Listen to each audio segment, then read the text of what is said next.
So, should I say it exactly the same way? So this is another observe talk. Observe number what, 12? Yes, I've given, this is the 12th talk I've given with that title, and I really like it. So,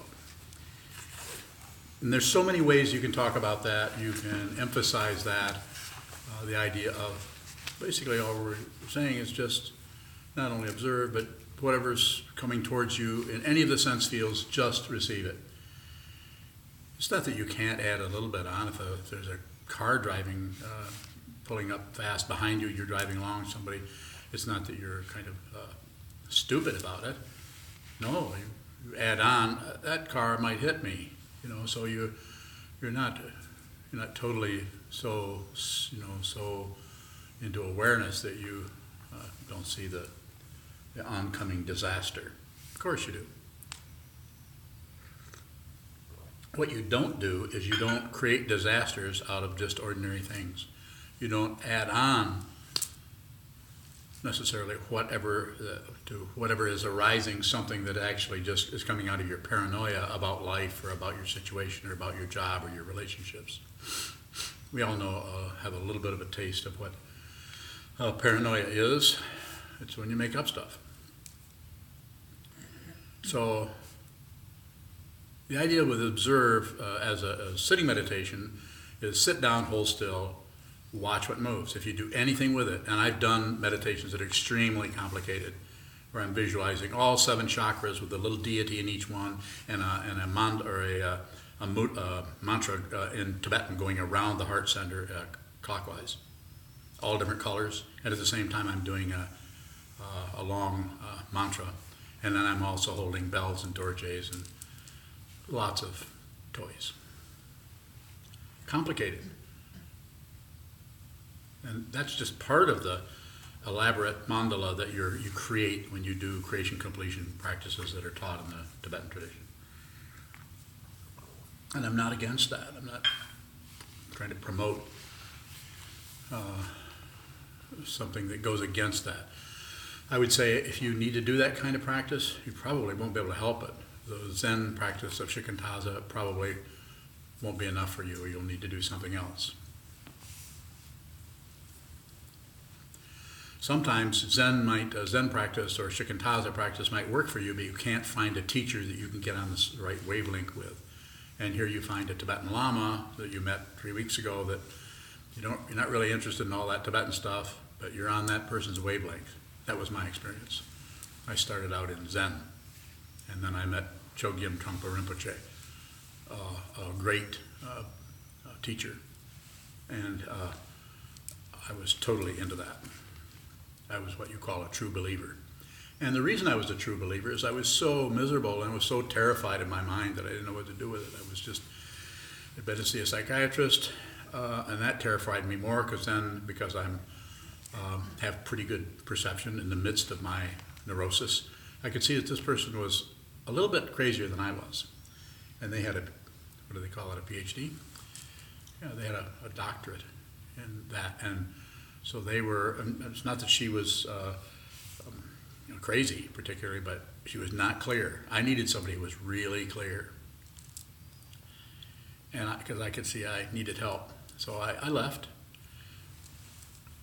and looked into then I started looking in every direction possible. I'm not going to go through the whole scenario. Just say that I looked around a lot until I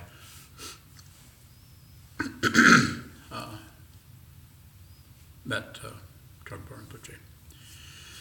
And then it was choiceless for me to study in that way, so I studied in that way, and those practices are very, very involved.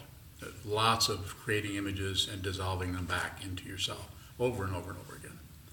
Millions of mantras. Millions, that's a lot. Didn't think I could count to 1 million.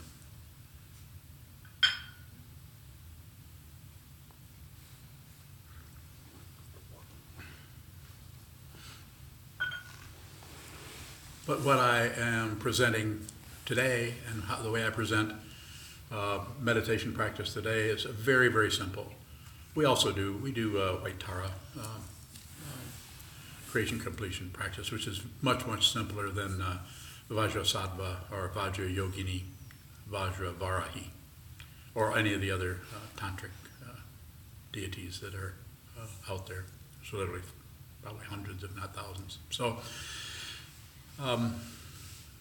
a little bit of that is still, sometimes people need some of that. I'm not here to make war on Tibetans or promote anything particularly. If you're listening to me, then you'll know whether this connects with this or this makes sense or not. If it doesn't, don't do it. I'm not here to promote anything in particular. I have no sales pitch. The only thing I would say is, good idea to train your mind before this body-mind goes back into the elements. You can spend some time pursuing happiness. That might be a good idea to look at what it is that's preventing your innate, your natural happiness, or as we say it in this tradition, your Buddha nature, your awakened state, your natural sanity. How would that show up? What would that look like? No war. No war. No peace. No war. No peace. Peace isn't something you create, it's something that's already the case, that we just keep getting in the way of it because of our fear, because of our hope for something better.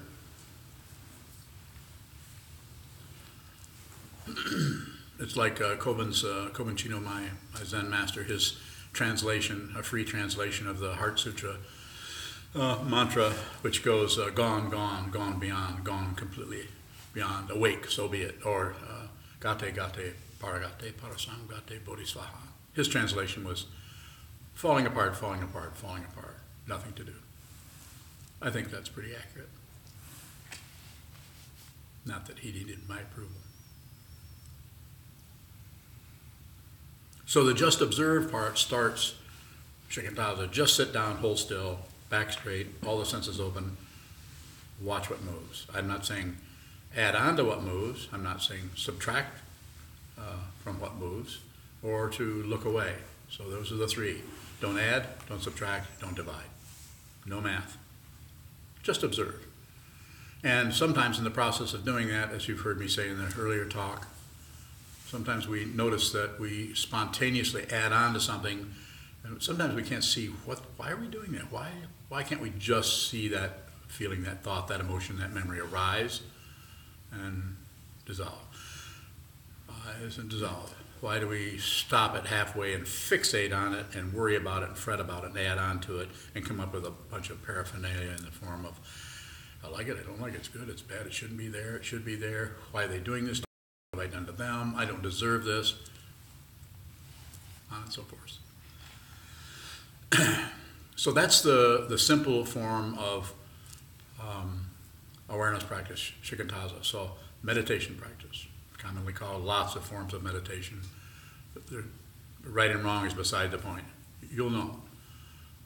People teach different kinds of meditation. There's no right and there's no wrong. You'll find, or you can do this, but you can't do that one. This is interesting. Your best friend does this, but you don't care for that. You'd rather do this, something else. Or you maybe don't want to meditate at all. You should trust yourself. When I say trust yourself, I don't mean believe your thoughts. That's not trusting yourself. That is bullshitting yourself.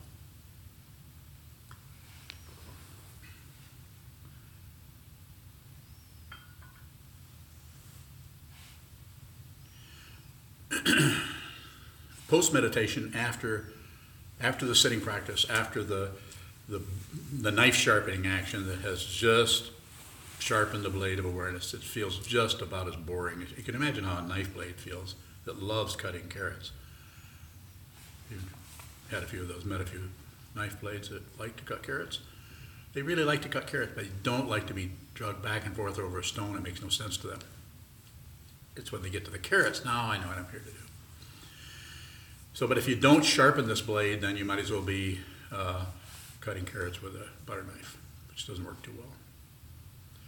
So this is do this sharpening. Then post-meditation, also watch what moves. Don't add or don't subtract. But if you do add or subtract or divide, then just watch that. Don't add on to the. I sometimes say don't do. If you feel some kind of negativity coming up, don't do another negativity on top of that. Eventually you have what I call a plywood mind. You have lots of layers, and all it does is stop you from seeing.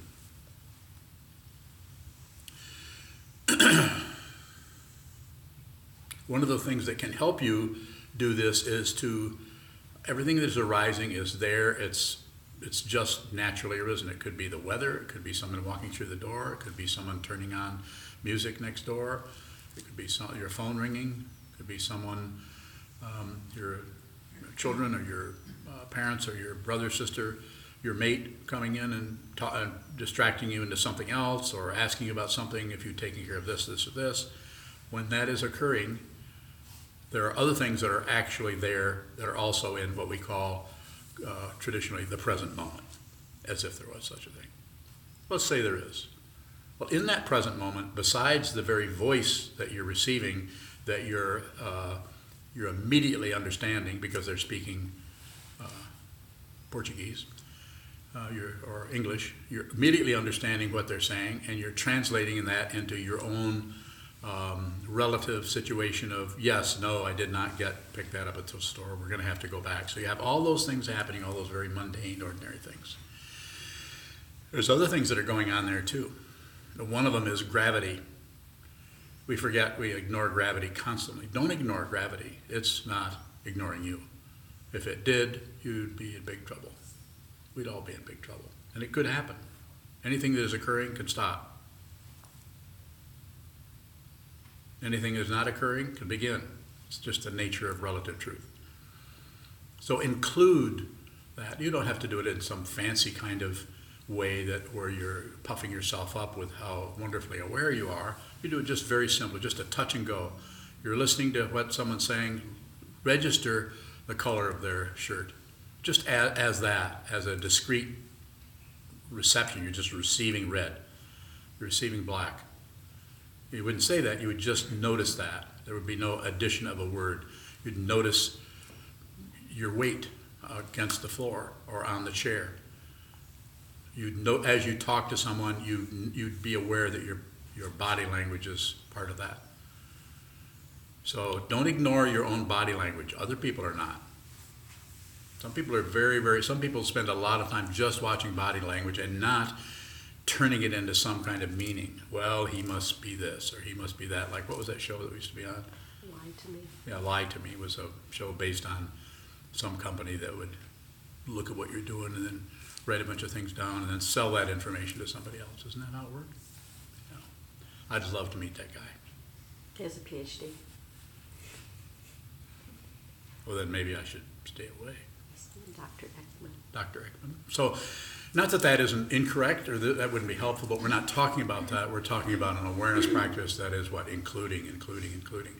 If you're labeling and you're doing what he's doing, he has a strategy to use that information to build somebody and to actually tell them what they're up to in their crazy mind. And if they were to watch me, they might be able to say that when I do my fingers like this and like that, and then I go like this and like this, they might be able to. He's crazy.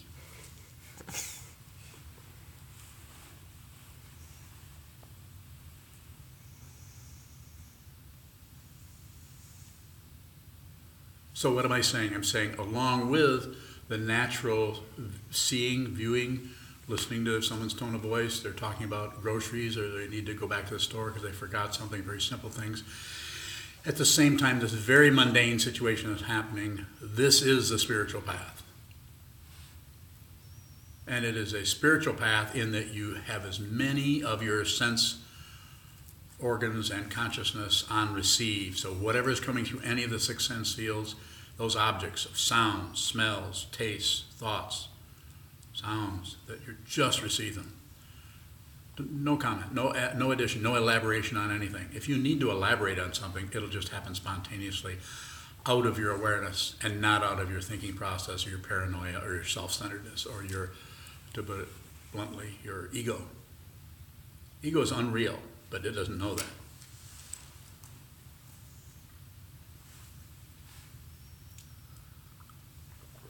So that just observing, number 11, can be just that, just whatever's showing up post-meditation, just whatever is happening, observe and include as much as you can about what is happening around that. Even though you because of the nature of the communication, it is drawing you into some kind of a dark spot that you're not quite sure, but you're starting to feel aggravated or irritated by it. Please don't disagree with that. Please don't try to be somebody that you're not. Don't miss your life, as I say over and over again. Be genuine. Be genuine. Be, I'm not going to say what I said earlier. I'm censoring that. But be a bad person. How's that? Be a person who is disagreeable, cranky. Go ahead and be that, and make it part of your path to see what that is about, so that you can always take a moment and apologize to the person. You could say, "Whoops, sorry, I didn't mean to take that out on you. Not feeling so good." Apologize once. If you apologize twice, it's about you wanting to be forgiven. If you apologize once, probably you mean it. But if you look for confirmation or being let off the hook, that's not an apology. That's a transaction, and that's very materialistic, culturally, socially, and ultimately spiritually. Not wrong, just circular. So if you say why, you're going to get a because. And then if you say why that, you get another because, and then another because. The next thing you know, you're back around at the beginning of the 360-degree circle.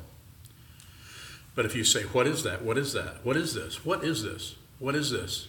Then that has to, over time, that has to open up. And even though it might start looking like it's opaque and it's not getting anywhere, and it's like looking into a woods at 2 o'clock in the morning during new moon,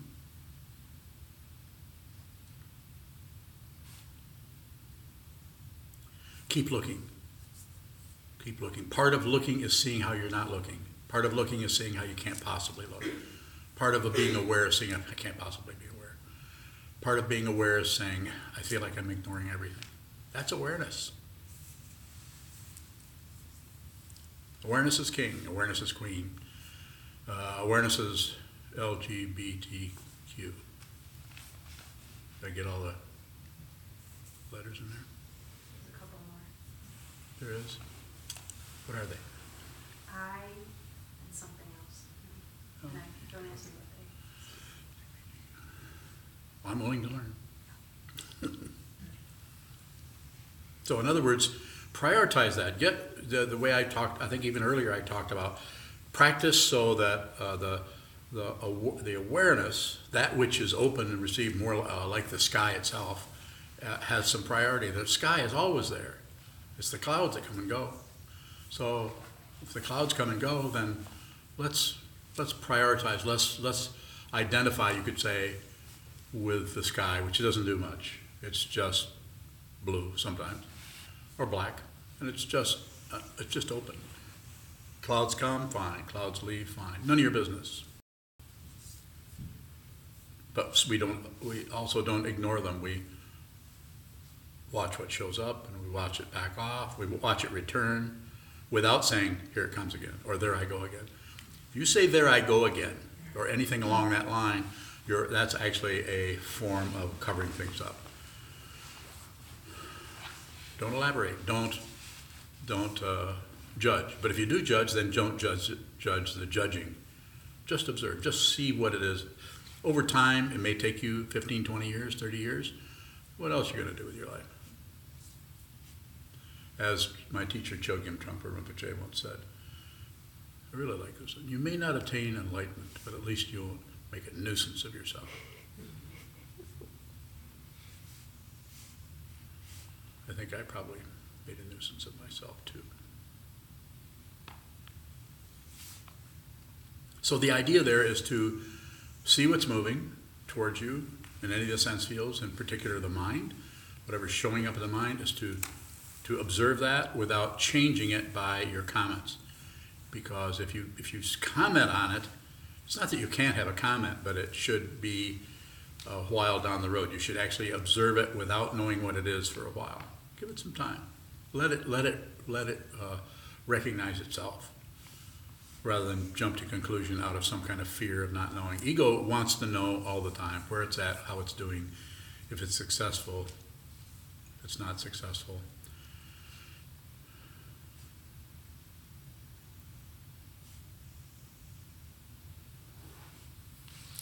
And I'm no different. I wouldn't know about this if I have to look at this to see what this is about. I've been doing it for a long time.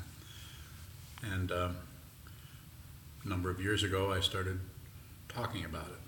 But I spent close to 35 years not talking about it at all, other than, I would brag once in a while.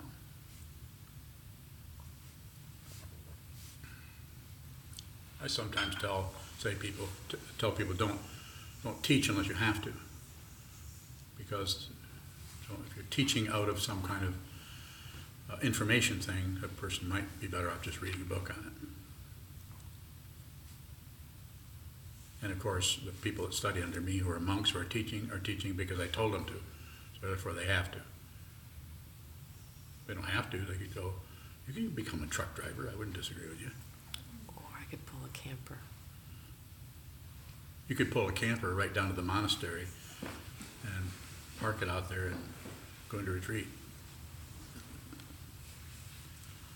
So if you have questions, I'd be happy to respond. You said it's about being aware. What is being aware? So the observe part, or just receive, just receiving whatever's happening without any addition to it. That way you can see clearly what it is.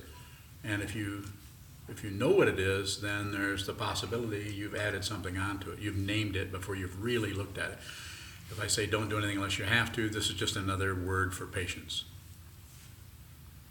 And it's not really about waiting. I mean, it feels like that because the ego mind wants constant entertainment. It does not like to be weaned away from entertainment.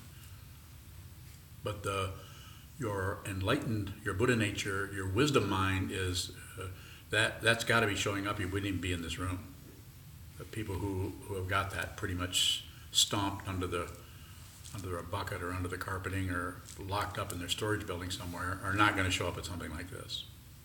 So if you're here, that means there's something happening with you, whether this makes sense to you or not is not the point so much as there's something showing up that you're interested in training your mind and seeing deeply who you are, what this is, and very possibly you're interested in helping others who are having difficulty or spinning around, and there's a lot of them. Most people are spinning in circles. They're either in prisons or drug rehab, or they just recently died because of that, because they can't get help. And because the kind of help they get adds quite often, not always, but quite often adds to the problem because they don't understand the nature of they don't understand the nature of addiction.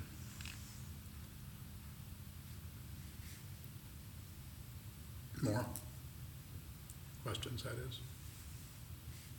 What is the nature of addiction? What's it look like to you? I can talk about it, but I'd like to know what you think it is. It's a word. Have you used that word recently, other than just in this question? Addiction? Yeah. Mm-hmm. Yeah. How did you use it? What was your understanding of it when you used it? It's not a test. Well, I just wrote something down about it. A way to turn away from what I'm looking at or feeling. Yeah. So some kind of compulsive or irresistible urge to do something else. And it may be chemicals, it may be some kind of physical activity, it may be jogging. It could be, and I'm not here to say that it's wrong. I'm just saying, be aware of what's happening there. So if someone said to me, I just need to go lift weights, I just need to do that. I have one person, I have several people who do various kinds of physical, we talked about that, do various kinds of physical things. So I'm all about that. Do what you need to do so that you don't feel so under pressure, but try to do it in a natural way rather than, microgroup. Not that you can't do that once in a while, but it's to do this and that, it doesn't work so well. My first teacher did a lot of that, and it was not a good idea. I wasn't in a position to talk him out of it. So, Is that the student's responsibility to talk the teacher out of bad habits? what is responsibility?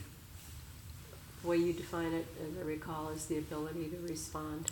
Means you're very clear. If you're not clear about this, not clear about the whole dynamic of this person moving around and eating and sleeping and standing, walking, lying down, and doing and interacting. If you're not aware of what that is, and you're confused about it, then you won't be able to respond accurately to what's happening. You'll blame this, or you'll blame this, or you'll blame something. You'll accuse, or you'll come up with some kind of idea about somebody's wrong, somebody else is right, and so on. The ability to respond means that you're able to respond with clarity in any situation with no praise, no blame.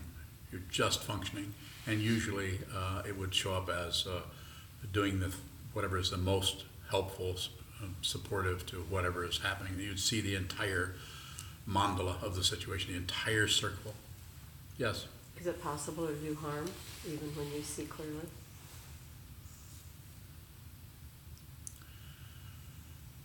Probably. Keep coming. There's more to that question.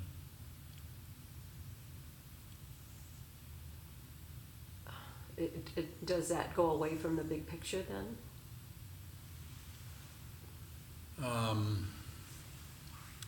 What's the basic question? Well, what seems to occur when I say that is that there's a subtle form of right and wrong. And that's not to say that people aren't abusing other people in horrendous ways. Yeah. But if we see clearly, if we see something clearly, can there be a guarantee that There's no guarantee. A guarantee is a very low level of functioning. A guarantee is based on some kind of imputation that things are separate and some things are good and some things are bad and some things are successful and some things are not. Anytime you have hope, you're going to have fear. Anytime you have confusion, you're going to have Buddhas. Anytime you have Buddhas, you're going to have confusion. So is it just the use of our language at a given time that declares whether it's a Buddha or a sentient being? It has to do with belief and disbelief and ignoring the three poisons. So if you see clearly, then there isn't anything that isn't a Buddha. But how the Buddha manifests in any given situation, especially in this relative matrix that we all find ourselves showing up in, the causes and conditions that are happening all the way around, in those trees, in this neighborhood, in this city, in this world, in this country, it's really big, and it's in motion all the time. And most of what is happening is based on, at least recently, in cultures, based on warfare, winning and losing, hope and fear, good and evil, polarity. So we have to start somewhere. So where do we start? Here. The metaphor I use is, this is paranoia. Not that we can't use it for thinking, but this is paranoia. This is fear. And this is the commonly used word for this, which is more than that, but is love. Love doesn't think. Love doesn't pick and choose. And you can't feel love. If you're feeling something, it's probably sentiment.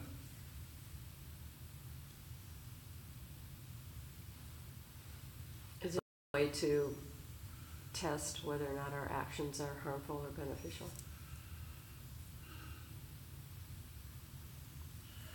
But when I say don't do anything unless you have to, that's part of that comes out of, instead of looking at things that are scary or promising or something like that and just, saying, I think I'm going to try this, I think I'm going to try that. If you're guessing, or if you're picking and choosing, or you're flipping a coin, then probably you shouldn't be doing anything. You should sit, not just sit like this, but hang out for a while, watch what is moving until you see so clearly what is happening that there's some kind of intelligent and sane way of working with whatever is manifesting, even if it's confusion. There's some way of working with that. It would be like me to do it the other way around, like me trying to teach somebody who wasn't ready to receive these teachings.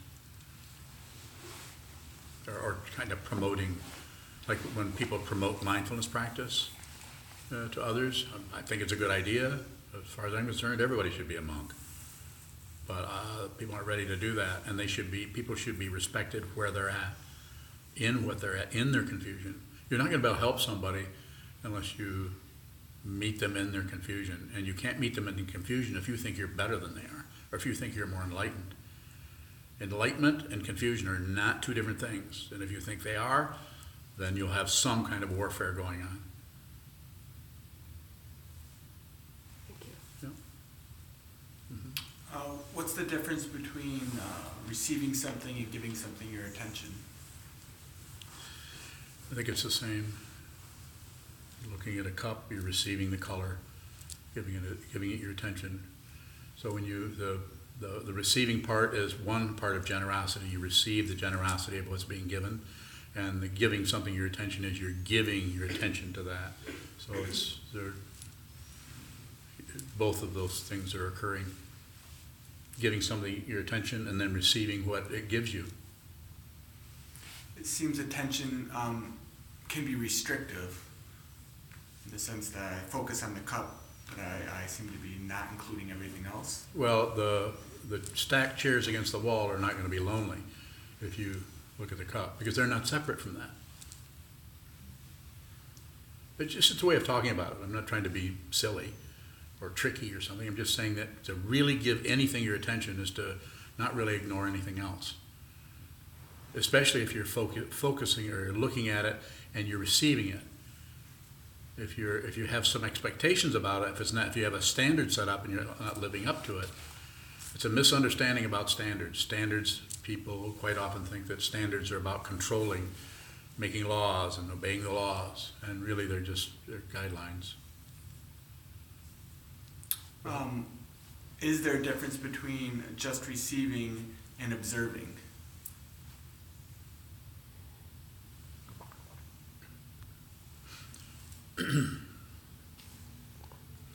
Well, two concepts, so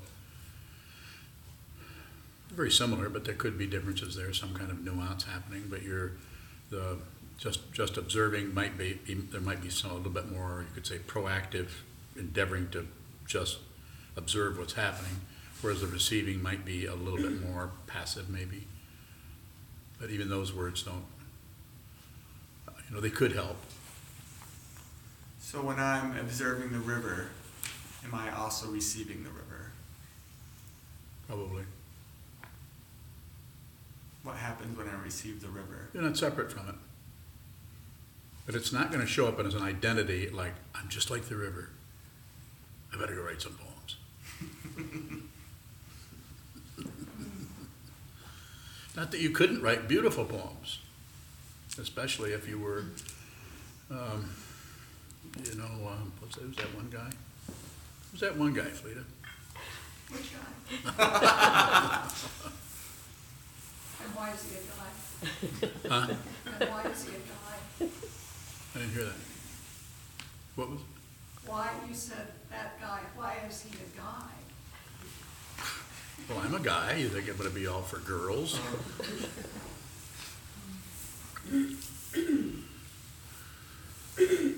Okay. Girl. Give me a girl poet that you like. Woman. Besides yourself, of course. Name one? Name one. Elizabeth Bishop. Has anybody read Elizabeth Bishop? I know you have. I haven't. Emily Dickinson. Haven't read her either. Yeah, maybe a little bit. So where were we? Or weren't we? Somewhere. Not separate from the river.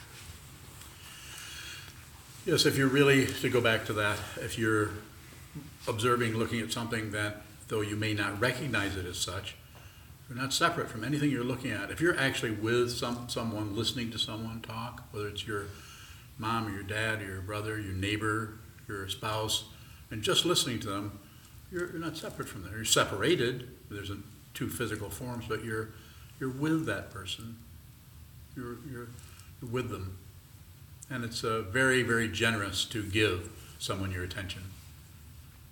Not always easy, because some people are spinning so much that they tend to throw off sparks. But you don't have to stand too close.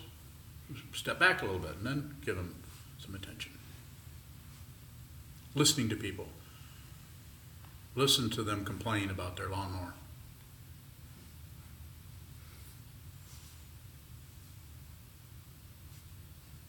And don't give them any advice.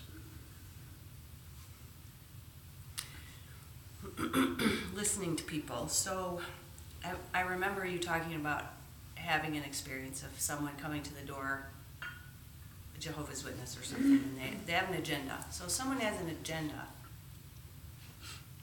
they want something, and you listen to them. And if we were able to be clear and realize that they want something from you, and you want to exit that, it seems very complicated to me. How Very is that done? It's very simple. Answer the door. Hi. What up? They're probably going to say, they're usually dressed in suits, and they say, we want to, I can't remember what the spiel is, but it's pretty good. I mean, they're sincerely wanting to help you because they believe what they're doing. So then you could give them your attention. That's the first thing they want, is that's something you can do. You can actually give them that. But you're not going to take their classes. They get very confused because they're not used to having somebody give them attention, because people are afraid of that because they don't trust themselves. And they have some idea of right and wrong that tends to separate them. So they're already judging the Jehovah's Witness person probably, rather than just realize this person is doing the best they can to live their life in as happy a way as they can. Their karma brought them into that path. There they are. Respect them. And one of the ways you can do that is look in their eyes and receive whatever they have. When that happened, I don't know if that's the story I told you, but they came and sat down after about a half an hour or so. I was still listening to them. I think I asked a few questions, and they said so. And they were pretty happy to be there and have an audience, and two of them, I think, maybe three.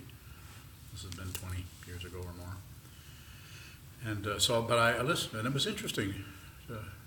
And I said, I was listening, I asked a few questions, and they said, so can we set up some classes so we can come in and teach you about this? I said, no, I don't really want the classes, but I appreciate what you're doing. It sounds like you're really interested in helping people, and it looks good. I said, glad to see that you're doing that. And they say, I think they asked me something about couldn't we come in and do this or this? I said, I already have a spiritual path. And then they asked me what that was, and I said, I practice Buddhism. And they started packing their stuff up. So you could see that they weren't interested in what I was doing. And they were a little bit confused by why I was so interested in what they were doing.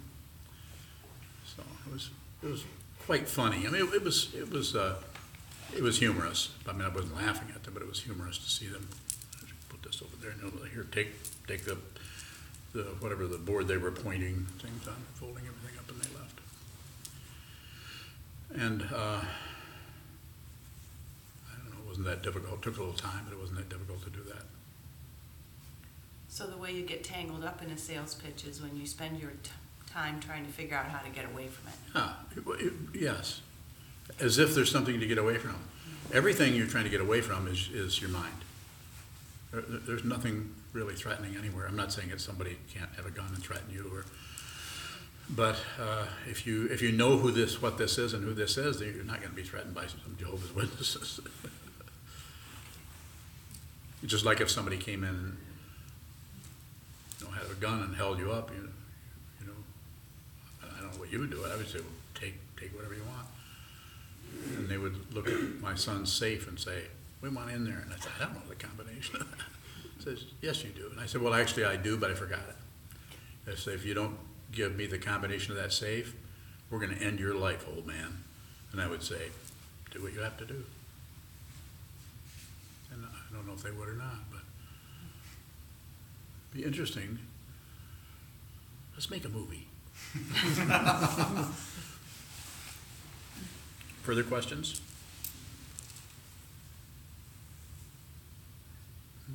Goes on.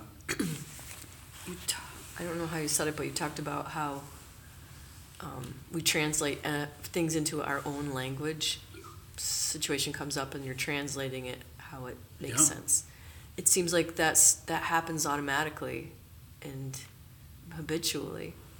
So if it jumps to the translation and then that's your reality, how can you unhook from that? See that you're hooked. If you try to unhook without seeing the way in which you're fixated or attached, then it becomes warfare, and then it's painful. It's like, and I don't want to use the example of a fish, but because that's something that's not a very pleasant image, but if a fish gets hooked on a hook, you have to actually take it out take it out, otherwise you can hurt the fish. Not that you're not hurting it already. But you have to see the way in which it's hooked up, to use the same way that you're fixated on something. You have to really see how that works so that you can relax in that area. Because that area is all tightened up out of fear, hope and fear, mainly fear. Fear of being wrong. Fear of being judged. It's very subtle sometimes. But there's more there if you have it. Well, sometimes it seems like it would jump from the original language to the interpreted language before you even knew what happened. So then your world is colored by your unconscious interpretation. Yeah, it's called prejudice. Yeah, unseen bias. Unseen prejudice, unseen bias, or whatever. Most of the people who are actually are functioning out of very little prejudice are the people who realize how prejudiced they are. You can't be a white person and not be prejudiced. If you're white and you think you're not prejudiced, then you are fooling yourself, because you can't. But the idea is not to not be prejudiced; is to be aware of the prejudice so you can work with it in a skillful way, so that you don't unconsciously stomp on people who have been stomped on for centuries, or whatever the prejudice may be. Difficult to work with that. It can't just be an intellectual thing that you do, otherwise it gets tied up in how you look and making sure nobody thinks you're prejudiced, or, I'm sure we all have stories about that.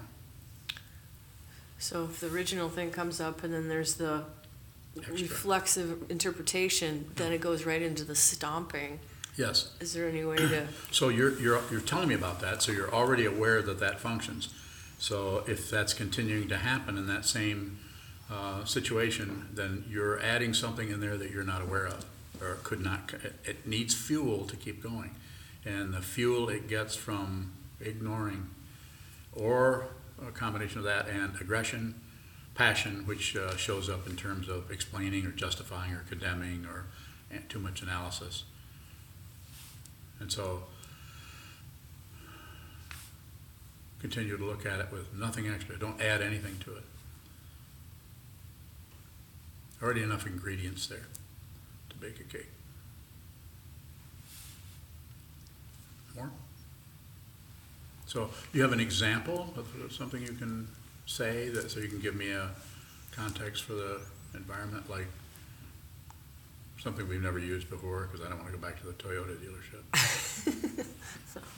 I'll That's have too to painful. think about that for a bit. I get mad just when I think about that one.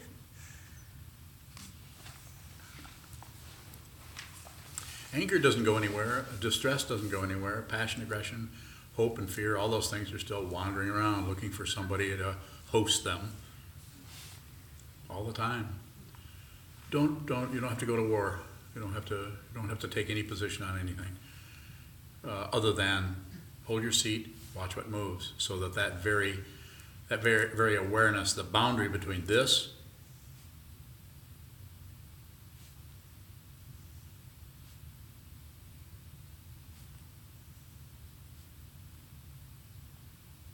and post-meditation, moving around when your body's moving, your thoughts are moving, you're thinking, you're wondering what color to paint the living room, that awareness that is being sharpened in sitting practice, the boundary between this and the movement in your everyday life, or as I was saying, post-meditation, that boundary starts to fade, and your awareness is always all over the place. You'll notice that the stronger your awareness is, the less you think. And when you stop thinking less and less, the the remnants, you could say, are the particles of ego or the self-centeredness that have still not been examined, that are running through the basement like mice, are going to panic about that, and they'll keep trying to get you to do something to be safer so they don't get exposed. And so it's just a matter of just continuing to practice, continue, sharpen that blade, sit down, work with the awareness, so that the awareness and the everyday ignorance, we see that they're not two different things. That's when the boundary goes.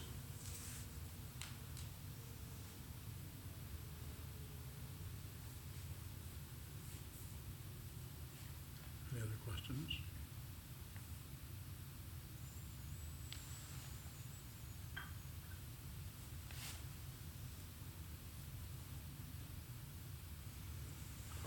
Karen? If you cannot, with full sincerity and genuineness, give your attention to a person or a situation, is it appropriate to just honestly say, I can't do it? Sure. I mean, but you don't have to say, screw you, I'm out of here. You don't have to say that. But you could say, you don't have to draw them into some kind of thing where it's going to make their spinning even worse by saying, I don't like what you're saying and I'm leaving. You could lie. Want me to show you how to do that? Whoops, gotta go. And the idea of always being truthful is overrated. The idea is to always help people as much as you can. Any way you can soften somebody's conflicts and distress probably should be done. Just like when somebody comes up and asks you for money on the street, you have no right to ask them what they're going to use that money for. And if you do and they say, well, I'm going to go buy a sandwich, you're going to, yeah, sure. They should be able to either give them the money or you don't give them money. Give them the money if they want to buy drugs. That's their karma. Let them do, but help them. And of course, if you know they're buying drugs, you're probably not going to continue to feed that, so you don't have to do it over and over. But you could do it the first time you meet them, just to make a connection with you, giving something to them.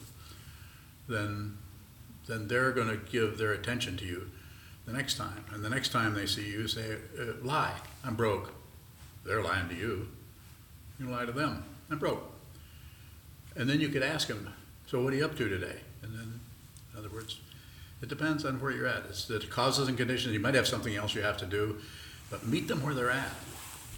This means you may have to lie, but you don't necessarily have to continue to fuel a habit, but you could do it once so that you have the connection with them. So if there's any possibility of helping them, you have a connection with them. And then they'll make the assumption, like the Jehovah's Witnesses did, that I wanted to be taught about Jehovah God. And I didn't. But I did want to connect with them. I did want to have some kind of receiving what they're doing without believing it or buying into it or there being no payoff. So we have a fellow sometimes come to the monastery who's what's the fellow's name who comes and begs? Oh, I can't think of his name. hasn't been in a while. Oh, so Is it James? James. James, Yeah, yes, James. right. You met James. No, I've only heard about him. Oh, okay. Okay. From me? I saw him out the window once. You saw him out the window? Yeah. Was he finishing up the job he agreed to do? Digging the little pond, fish pond? Because Maybe. he milked us for a while. Yeah, I'll dig that. He wouldn't dig. He'd start and dig, and then we'd give him $10 or something, and then he'd leave. And one time he came and wanted diapers or something. You offered to go get some and bring him to his house. Oh, no, I didn't want that to happen. Can't meet the missus. No, Can't no, meet she the missus. wouldn't like that. But anyway, it's the idea of meet him a little bit, but you don't have to turn your life over to him and answer, you can also just say, no, I don't have time, I'm busy. But you're still with him on some level. Further questions? Further statements?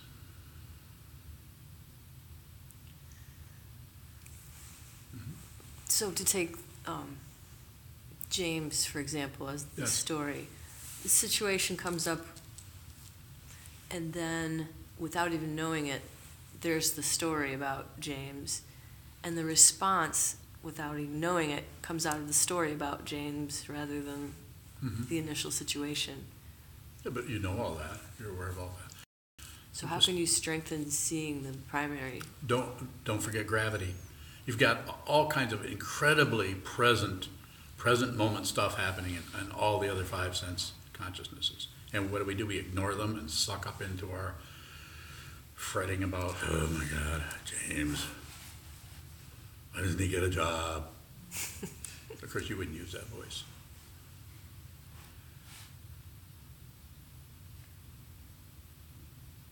So, I mean, but you can just relate to him where he's at. It's quite funny. He's quite humorous in an odd kind of way.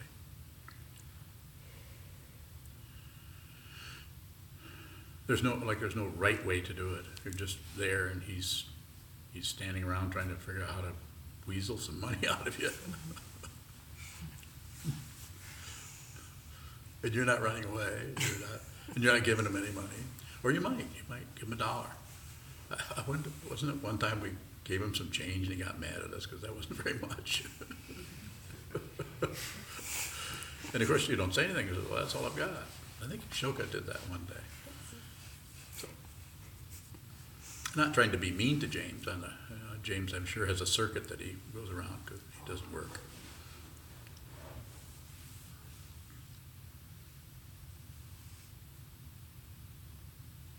Any further questions about anything at all? Just observe, or stop observing that, or there's this one thing you don't have to observe, or how to turn the observer off and on. I haven't gotten into any of that. Nobody's asked me any questions about that, so I'm not going to tell you. How do you turn the observer off and on? Huh? How do you stop observing? Thank you very much. That's how you do it. So I don't know where we're at. We're going to have some more interviews, or Yeah, we can close and we dedicate can do the it merit. close. Yeah, let's do that.